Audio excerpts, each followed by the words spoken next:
Most people think status is something you can see, the right outfit, the right bag, the right entrance.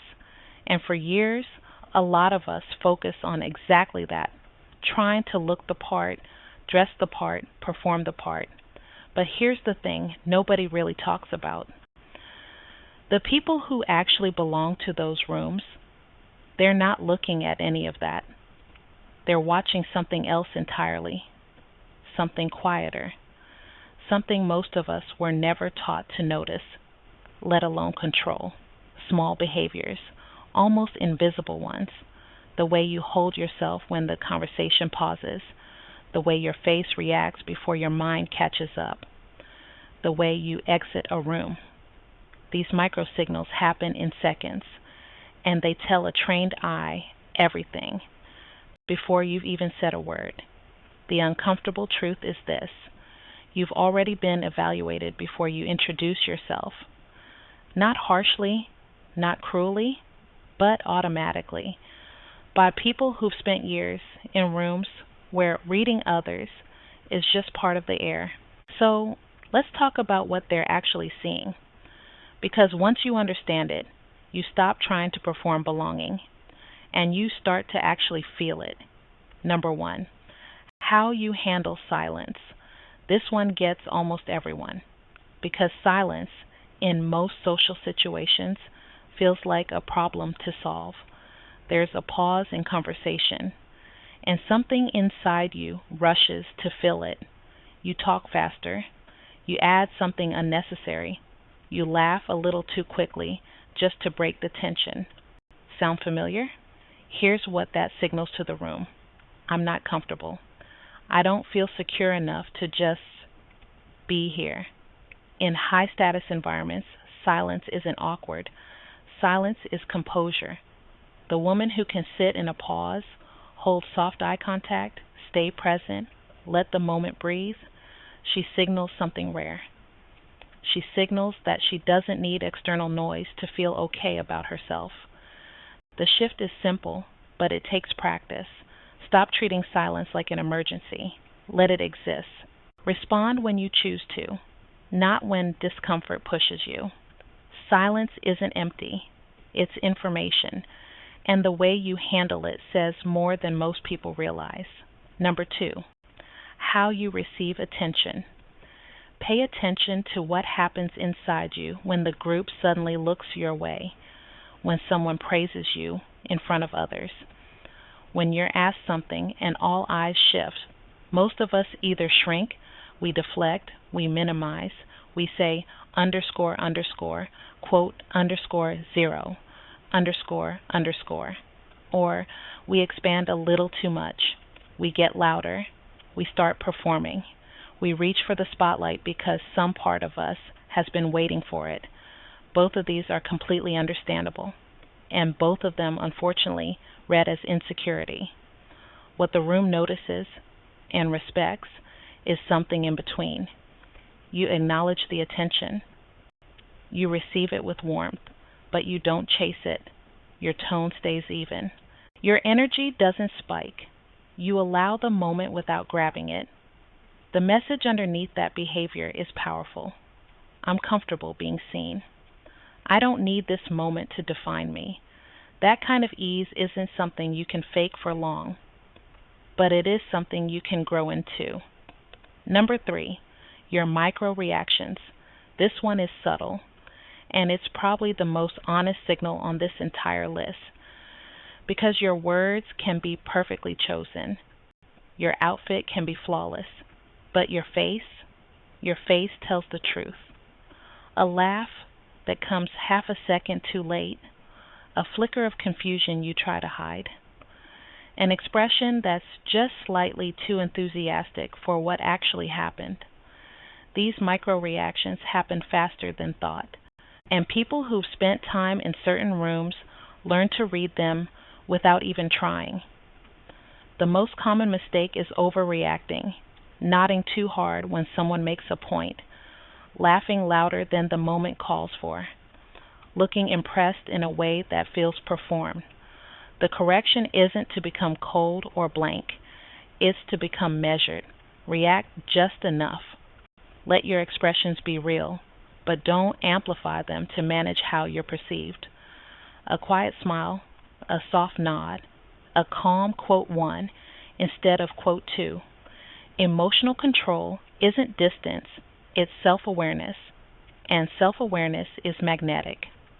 Number 4, how you disagree. This is the one that separates people most clearly because genuine, grounded disagreement, the kind that doesn't come with an apology attached, is surprisingly rare. Most of us were taught, in some way or another, to smooth things over, to keep the peace, to not make it awkward. So, when we encounter a viewpoint we don't share, we either nod along to avoid friction, or we over-defend our position, adding just a little too much energy, a little too much justification. Both signal the same thing underneath. I'm not fully comfortable with my own perspective. High status disagreement looks completely different. It's calm, almost effortless. Underscore, underscore, quote underscore 3, underscore, underscore. That's it. No edge, no tension, no need for the other person to agree. Just a quiet, clean statement that says, I know what I think, and I'm okay with you knowing it too. That kind of groundedness is rare, and because it's rare, it gets noticed immediately. Here's what all 4 of these have in common, and this is the part that changes how you see everything else. It's not about doing more. It's about doing less, but with intention. Every single one of these behaviors points to the same thing: self-regulation, the ability to govern your own reactions, your own impulses, your own need for reassurance in real time under social pressure. That's what's being read, not your vocabulary, not your background, not whether you know which fork to use, your regulation. And once you understand that, the rest of this becomes almost predictable. Number 5, how you take up space. This one lives in the body. Low status behavior tends to go one of 2 ways.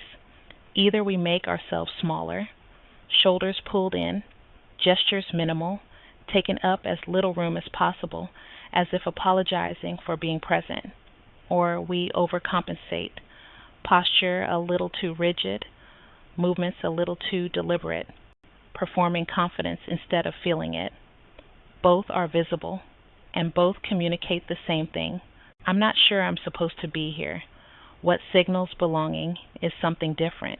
It's stillness, not stiffness, stillness, upright but relaxed, present but unhurried, moving through the space as if the space makes sense for you.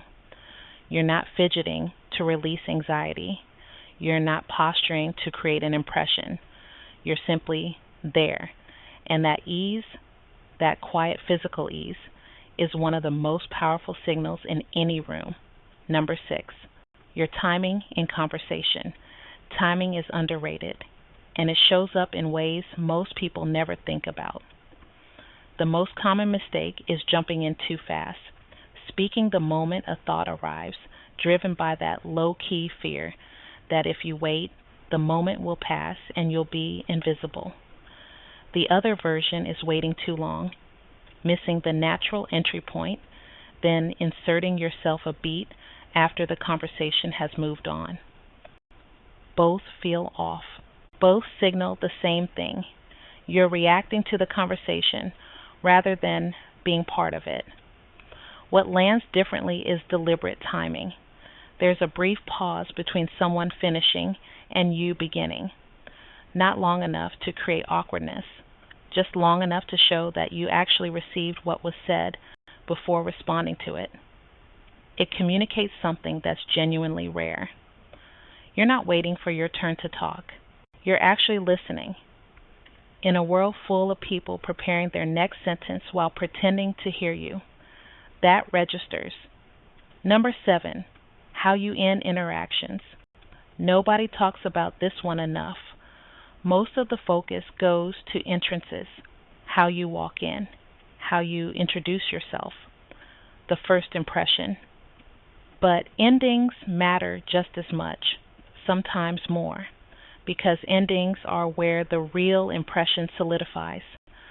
The most common mistake is lingering, searching for one more thing to say, one more connection to make, reluctant to let the interaction close because some part of you isn't sure it went well enough.